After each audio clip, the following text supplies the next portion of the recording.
Tonight, the commander-in-chief locked in a war of words with his generals.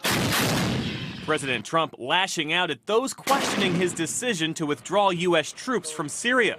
If you pull American influence out, you're likely to have greater instability. Mr. Trump tweeting, "Some failed generals who were unable to do the job before I arrived like to complain about me and my tactics." Retired four-star General Stanley McChrystal among those slamming Trump's sudden Syria shift, while going a step further. You think he's a liar?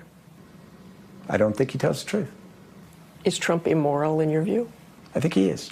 That's as two of the men Mr. Trump calls his generals exit the administration this week. John Kelly out as White House Chief of Staff, and Defense Secretary Jim Mattis resigning in protest over Mr. Trump's worldview.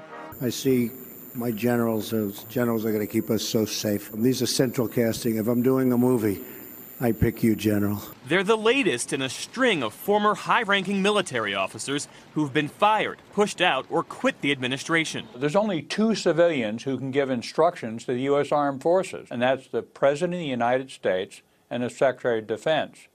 Minus Mattis, we ought to be concerned about that process.